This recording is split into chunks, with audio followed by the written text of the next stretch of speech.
living, Sean? How you doing, All brother? right, I'm good, man. Just another day.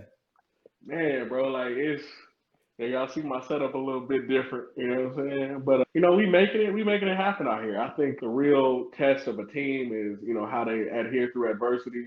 I know our young man, our young brother on the bottom screen, he got to school, classes on Wednesday, so you try to balance that out. You back in like full swing teacher mode, ain't you, Sean? Yeah, everything is all good now. Okay, okay. Y'all got full classes or y'all like doing the screen thing or how's that working out? No, it's full classes. Okay, We're okay. only not getting in the way. Okay, all right, all right, all right.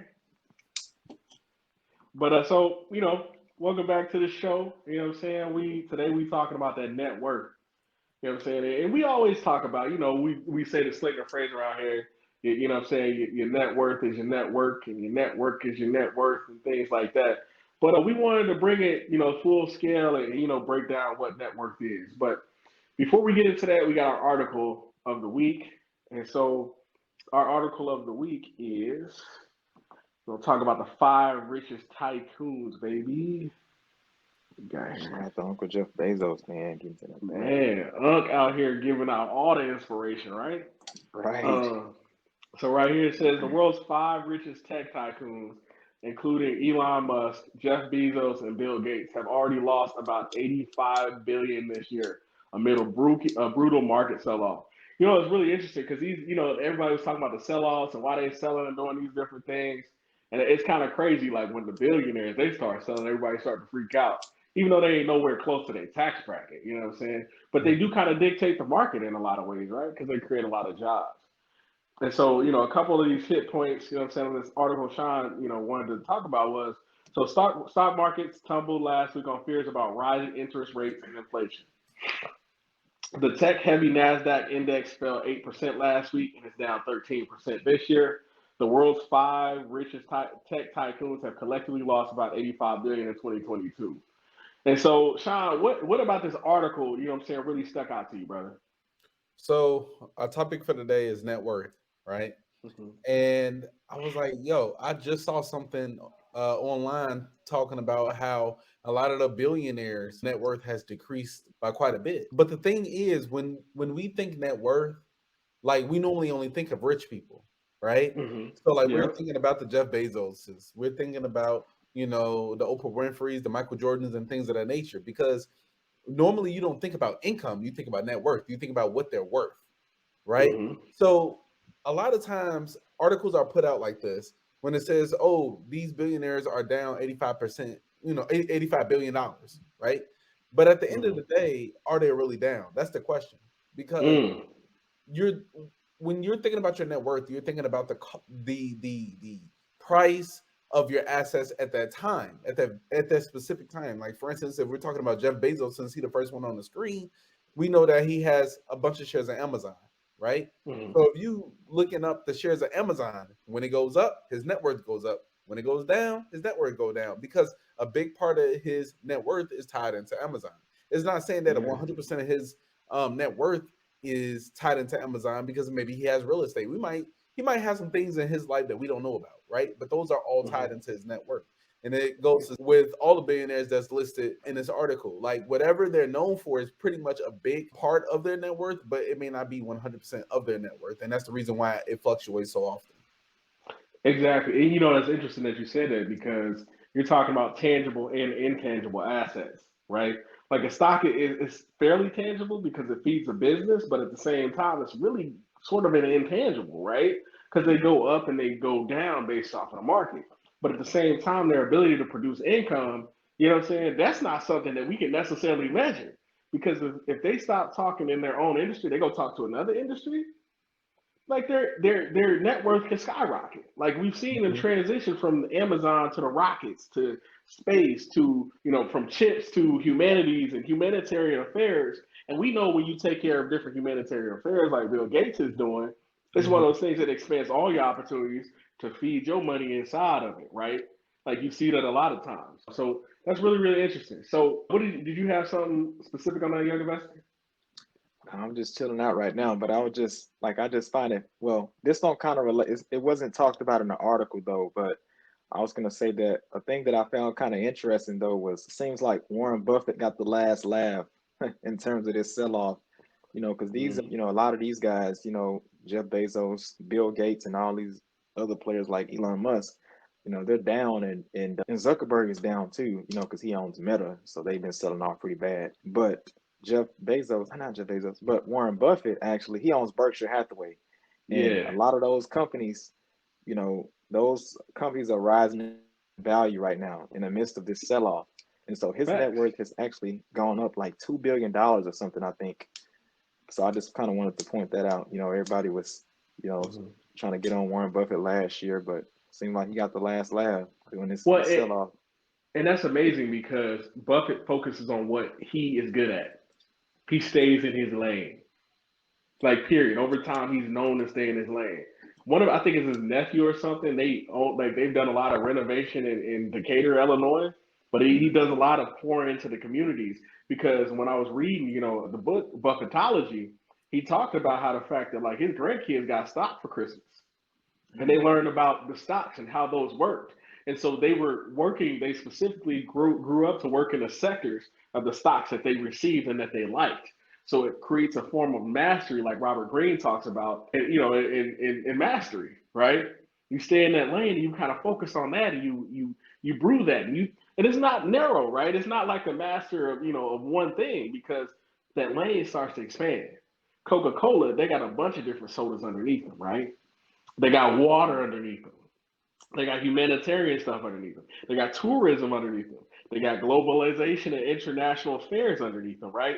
So they got McDonald's with it. You get what I'm saying? So like that's some super powerful stuff.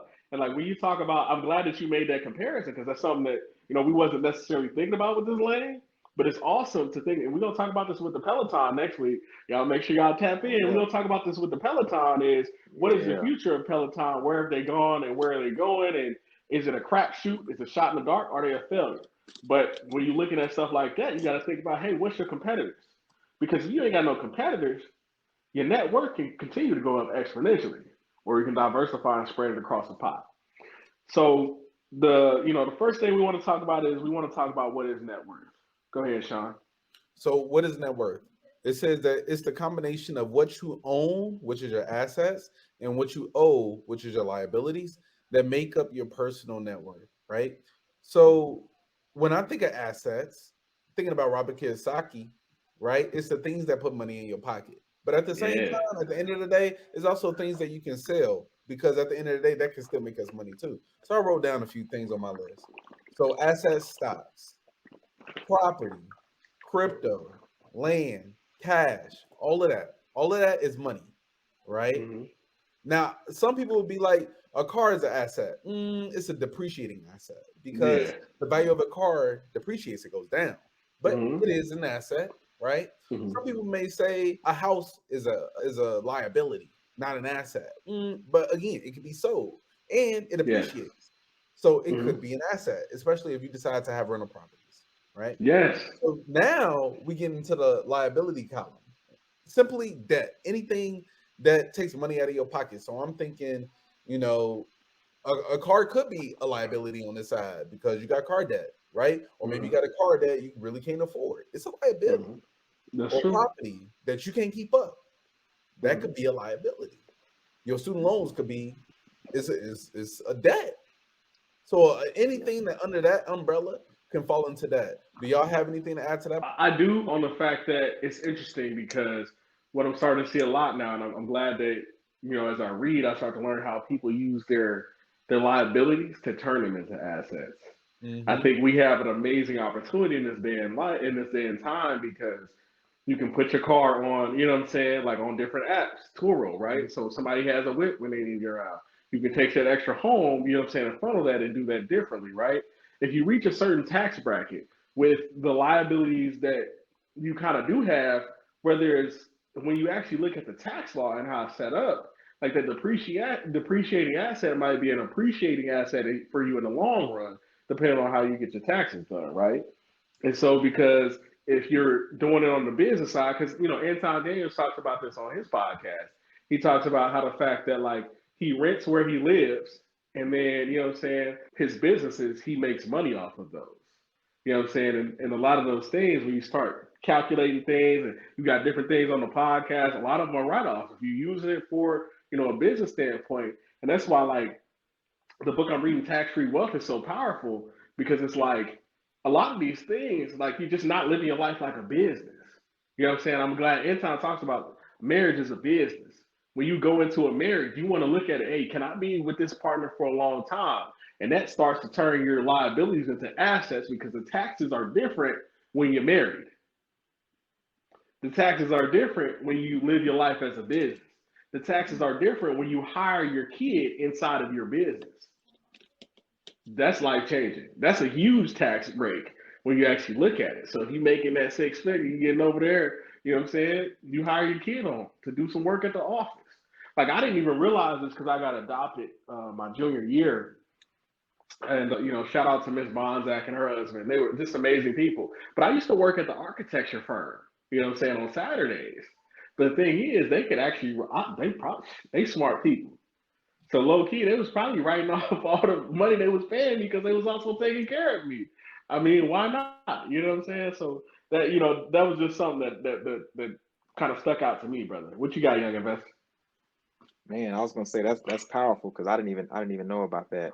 That's very powerful. And I was gonna say too, like you know, you was talking about Tiro with the cars, like, you know, with the houses, you know, you got Airbnb and you got all type of stuff. Like, it's just crazy nowadays how easy it is. You know, we got a lot of things at our disposal, and so I just wanted to add that in there. Yeah, that intentionality is huge. So, Shawn, why should they care? Why do I All care right. about my net worth? So why should you care about your net worth, right? Well, we said that it was a combination of your assets and your liabilities. So that means your net worth could be a positive or negative. Mhm. Nobody wants a negative net worth. Because it Exactly. shows that you living in debt and you might not be as comfortable as you think you are, right? Mhm. So let's say you have some student loans, you got a debt on the house, you might have some medical bills, right? You got a bunch of debt. And Mhm. then you have no stocks, you have no crypto, no land, no rental properties, no nothing. And then when you look up after paying for all of the things that you have, you got maybe $100 to have some fun with, and you decide to go out and, you know, buy some food, right? Mhm. That really means you don't have anything. Like, yeah, Exactly. you got a mortgage, so you got a house, you got something, you got a car, you got something. But if you passed away, what can you really pass on? Nothing but debt. Well, and that's something we got to break in, you know, in African American communities as well. You know what I'm saying? I hate to kind of swing to that pendulum, is not leaving our children anything behind, right? Like, we can argue about, like, you know, injustice or things like that, but a lot of injustice come from, you know, generations of us continuing a vicious cycle of me, me, me, me, me. My kids got to take care of me, instead of you reversing and taking care of the kids and laying a foundation. You know, one thing that was gorgeous was a couple days ago, my baby girl was like, "Hey, Dad, what's the name of your podcast?" And I was like, she's 6, I'm 37. And she's like, "Oh, okay." So I sent her the link. And I was like, she's like, "Oh, cool." I was like, "Was it good?" She's like, "Yeah, I liked it." And I was like, that's powerful. So generational wealth is not just, you know, not just the numbers of the dollars. It's having those conversations, right? And building that, making sure that we give them back to the people underneath us. Because the truth is, if we set them up for success later, when we in our years and, you know, our body kind of takes a crapshoot on us, they're gonna be there for us if we've left them something even more. Like, you're taking a gamble if you leave them nothing, but if you leave them something, they gotta take care. You know what I'm saying? You gotta do that wheel out. You know what I'm saying? So that's huge. What you got, young investor? Man, I was gonna say y'all both made some great points. And another thing that I was looking at too is that it's very important that you care about your net worth, because of the fact that, you know, salary is not in perpetuity. So meaning it's not like a royalty. When you get a royalty from a book, it's not gonna keep coming forever. And you have a certain runway. Like rappers, some rappers may have a 5-year runway. You know, not all rappers gonna be a Jay-Z. So you got to look at it and understand, I got a 5-year runway where I'm getting millions of dollars. You know, how can I go tap into a financial advisor or somebody like that that can help me deploy this capital? And so that's something that I was looking at, was that, you know, the salary, you can be a high earner making over $200,000, but that don't really mean anything if your net worth isn't going up as well. Because ultimately you want your net worth to go up. That's what you really should care about. So that's what I was looking at. And then I was looking at, you must be looking at things from a business. One thing I like to do is, in terms of when I'm going out and looking at things, you know, for example, you go into the mall and you see a pair of 𝗬𝗪𝗎s or whatever. I don't know how much it costs, but let's just say $2,000, right? And so, you know, us humans, we trade time for money, right? We work certain hours to get paid, right? And so these shoes are $2,000, but you make $20 an hour. And so you got to go work 100 hours to go make that money back. And that's just before taxes. Like that's not even accounting for, you know, Social Security. And then you got, you know, other taxes that you got to pay as well. You know, so that's what I'm saying. You got to be intentional, and you got to look at it from a perspective as if, like, man, I don't really need those shoes right now. They not really add any value. It's not an asset. You know, it's just something that I just want. It's not really going to add to that balance sheet on the asset side. And so that's just something that I look at in terms of when it comes to net worth, knowing how to, you know, decipher between, you know, whether I should put more money into this or that. But ultimately, it matters because your income is not going to be there forever. Your salary, that's what I'm saying. Yeah. Well, you know, a lot of people aren't biblical, but, you know, it was interesting. There was the passage where they talk about to those who have more is given, and there's more responsibility there. But you know what credit cards don't do? Credit card companies, they typically approve for people who already have income and who prove that they can do that income well. Because, you know, a few years ago when I was in a rut, right? I was in a rut and financially, and I was like, man, why do these people, you know, he getting all these credits, you know, he's getting all these cars and doing all this stuff. But you're talking about somebody who has years and years in an industry, right? And they've been doing their money right, so they can get collateral to make more money. There was last week when we talked about the TSP. They actually offer a TSP loan. But the key is you got to pay it back before, you know what I'm saying, you retire. And you, with the military, it's one of those things where a lot of people, they're like, I'm going to do the 20, and then something happened, and they're like, I'm getting out, like I found a better gig, right? So you don't really want to pin yourself up against the wall with that, but it's a $30,000 loan. So imagine taking $30,000, you put it in the compound interest calculator, and that changes the game exponentially, right? So if you balance your pots of money, you can actually pay that back, pay it off, and be done with it because it's just the initial 30K, right? So that's huge. And so I think it's just very, very interesting that the more intentional you are with your money and your assets, the better off you have in the long run, right? It's like sowing the seeds today, so you got that exponential growth later, and that's huge. Like, because Sean, what we did the calculation, we was talking about taking only 5-10% of, you know, the millions of dollars you had, you can still have 80K a year. Could you imagine having 80K a year in your 50s? You even gotta go to work. Man, you can do whatever you want with your whole life. It's lit, man. That's crazy. So how can I increase my net worth? So, just filling up that asset column, right? Getting rid of the liabilities and increasing the assets. So, buying property, buying stocks, buying land, buying crypto, right? Getting rid of the loans, getting rid of the student loans, getting rid of the mortgages. All of that is going to increase your net worth. So that way you can pass some on if that's your goal, right? Or your goal is just to live comfortably. You don't want to have a negative net worth. You want to have a positive one. And a lot of times when I'm reading my books and watching YouTube with people who are millionaires, some people look at their net worth as like a scorecard, right? You can compare your scorecard to your previous self to see if you're doing better. Like, how do you compare if you're doing better, you know, from last year? Let's say I end up going to a different school and I make less money, right? Does that necessarily mean I'm doing worse? No. What if I got $1 million worth of stock this year? I'm making less money this year than last year when I didn't have $1 million worth of stock, right? Because now you can compare my net worth, not my income. You can decrease your income when you got a higher net worth, and you will be all right. That's true.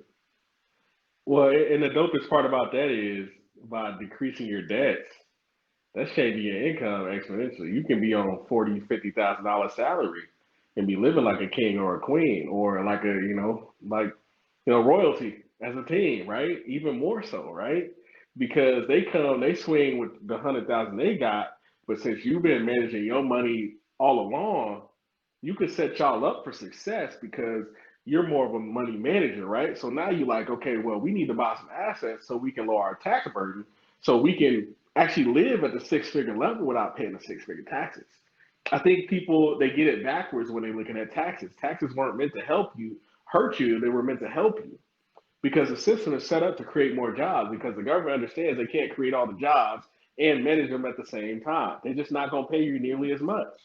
But they will subsidize you to get an industry to move a certain way. That's why when you saw the tax bills and different things that came out, when Biden put out his information, it was about infrastructure. But a lot of that had environmental things in it. A lot of that had technology in it, right? Because when they want to sway a certain industry to produce, that's how they do it. They put the money that you have towards it because they know how humans are, right? They might just hoard that junk, you know what I'm saying? And so that's huge because that's going to really help, set you up for success in the long run. That's one thing that I've had to learn over time is decrease my debts, keep them low. Have the money, but don't need the money. Don't put yourself in a place where you at bay, you know what I'm saying, with the dog on the job, right? Like no employer owns you when you're not living paycheck to paycheck. Because you can go left or right and get a better job.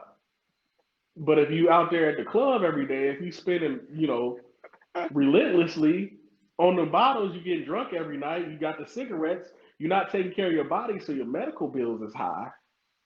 You're not gonna have any assets you can swing any other place, right? Because now I'm like, it's weird, man. It's like I don't make exponentially more, but when I do make more money, it's like I can look at crypto. I can be like, okay, here go $100. It's going to whatever, right? I can be more risky, and often it's times where you're more risky that you find that there's an opportunity there, even if you get burned. With the SNBL, with all these different things that we went into, we got burned, but we learned a lesson. So those lessons turned into dollars later, and that's huge. That's bigger than you ever would have thought you would when that little $100 that you was talking about, Shawn, that you got for them groceries for food, and that's all you got. Now you got to go get that loan. Now you're getting deeper and deeper and deeper and deeper into debt. What you got, young investor? I was gonna say what Shawn was saying too. That's what I was saying. It's more about, like I said, it's more about your net worth, than your salary. You kind of do need kind of a good salary to get started and to make sure that you're still investing large sums of money. But ultimately, in the end, your salary won't really be the end all be all. It's going to be your net worth, because that's really how wealth is defined, to be honest. If you tend to go look at wealth management firms, what do they tell you? They tell you that, we're looking at people not about what you make. It's about, your assets. What are your assets? We only dealing with people who got $5 million net worth and all that stuff. Nobody care about the income, because like I said, that's not in perpetuity, And another thing I was going to say too is that a lot of people got to get out of this rat race. Like seriously. A lot of people running in the rat race. A lot of people think I can just go make it back tomorrow. Like I said, time is money. Like I said, with the Steve Madden example, you out here buying Steve Maddens, you make $20 an hour. It's going to take you more than 100 hours. So you're going to have to go put in 100 hours working plus just to make that money back, when you can just keep investing and increase your net worth and ball later. A lot of people want to ball in the short run, but they don't want to win forever. And that's ultimately the plan. That's how you increase your net worth. You got to look at things from a business perspective.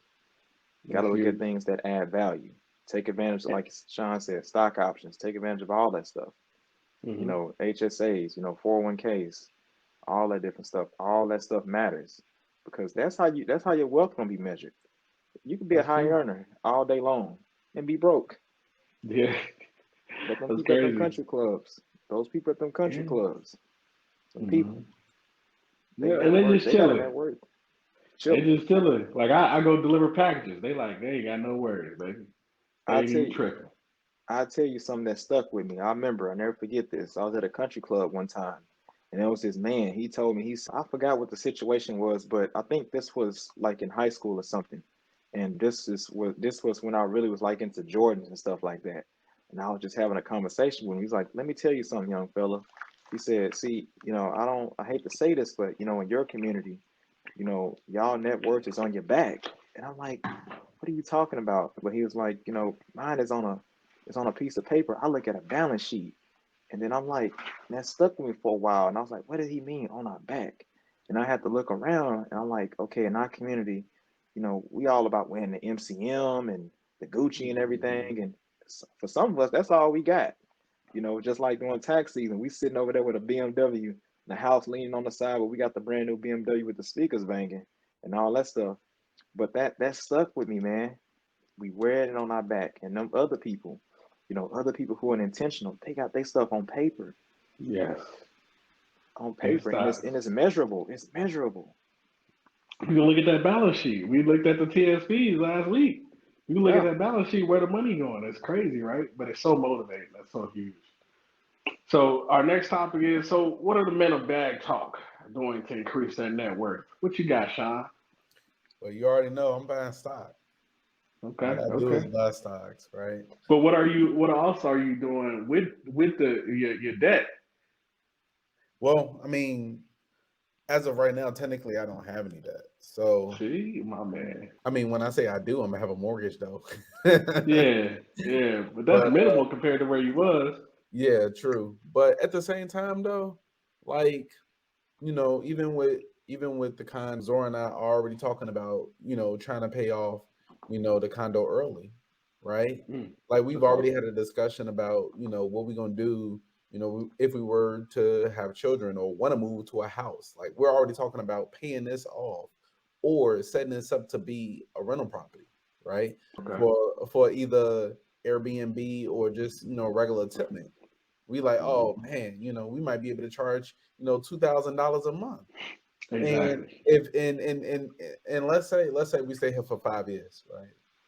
And we decide to move out, we go, get another crib, and we rent this place out for like $2,000 a month based off of the place, our area we live. Let's say, mortgage and all of that come out to $1,500, right? That means we get to keep $500 in our pocket.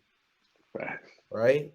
So we get to now take that $500 and do whatever we want because that's free cash flow. And as your assets appreciate, that's a big. You can take that off the top, throw it into another asset, and roll that in there. Exactly. So like now we can take our income and put it into paying off the debt even faster with that extra $500 that we get from the tenant. Now we're paying this off even faster. So instead of paying it off in our 10 years that we wanted to do, maybe we pay it off in 8 or 7. That's huge. And then after that, now it's no more mortgage, right? Big facts. That's beautiful. HOA, but after the HOA is paid off, the rest is in our pocket, and we can do whatever. That's why you my brother, man. Property.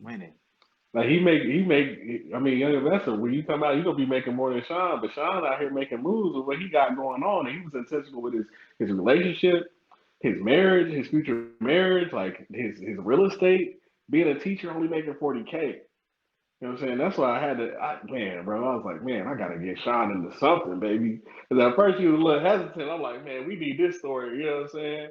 But you remember when you was telling me, like, you start saying yes. Yeah. Look at that, yes. Yes more. And then you check me, and I start saying yes. I'm like, okay, I need to be more solid on the. You know what I'm saying? That's the type of team we got. Young investor be checking my ass too. Go ahead, what you doing? Like right now, it's like staying debt free. Just trying to make sure I graduate with no debt and keep it that way. But one thing I'm doing is, like I said, when I get my checks, I'm trying to put up at least 60%. I'm around that number. I'm trying to move to 70, but about 60 to 70% invest in the markets and keep doing that, and ultimately use some of those investments in the market as leverage along with some other capital down the road to acquire a multi-family property or real estate. Outstanding, outstanding. And right now, I just love how you building your network. Like it ain't just with us; it's with everybody. So when you start having these different conversations, you're gonna have a pool of people that, if you want to go build, $1 million buildings, and different things like that, you can also go in too. So that's tough. What about you, fam? What you got going on with you? You know what? Jay-Z said it like this. He said, I'm a businessman. And so I'm focusing on my business, man. You know what I'm saying? So right now, this is just a year of expanding my businesses, my influence, adding value to the lives of others in ways that I didn't know how. Because right now, like I still, I got the student loans, right? But at the same time, I'm looking at how I can use my capital to expand so I can crush that at a different point, right? Because we Ramsey babies, and so it was one of those things where Ramsey always taught us debt was dumb, but in the case of the business and then what I'm starting to learn on this tax-free wealth and just a bunch of different books that I'm soaking up and knowledge that I'm soaking up is I can use that and just be patient and stay patient and work what I have to continue building it. So really it's about consistency and intentionality. If you know that this is going on, you can build out your credit this way and make it wide so that way you can expand, you can narrow down on what you're attacking debt wise. You know what I'm saying? So right now this is just a year of opportunity, man. It's always been sacrifice for me. So I sacrifice myself for this next deployment, man. Like that's what I'm doing now. And so I'm still on the network. I'm still expanding. People like podcasts. So I've been out there, hey, scan this QR code, right? Let's have this conversation. You know what I'm saying? Growing the network, right?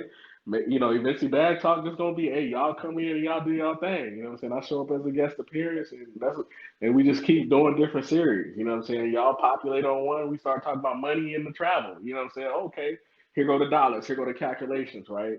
So just growing the team, growing the brand, and expanding my debt, but to reduce the debt. You know what I'm saying? So it's about that attack. It's like, okay, well, I need credit to make different moves. So I need to start building my credit, but I need to be intentional with that debt that I do have. So because as soon as, every piece of debt that I accrued within the last quarter of FY21 will be gone by May. Because I kept my cost of living low. Like extremely low. Like I was living in a 1-bedroom apartment. I got my daughter, I got all that stuff, but everybody was like, "Oh, why you do it like that?" But when I was going to see my baby girl, I was getting a hotel, or I was doing, you know what I'm saying? I was being intentional with it because you have that leverage when you're not paying $1,000, you know what I'm saying, rent, right? My rent, bro, I kept my rent at like $400. Like I literally paid $400 in rent. How you do that? Bro, I was looking, so when for a while, man, I got off the streets of Chicago because I was Uber driver. I was living out my car. And then eventually I was like, man, I need an apartment. So I was looking around. Then I found one that said $400. I was like, oh, geez. At the time, I think it was $375. Like, I think it's only still $385.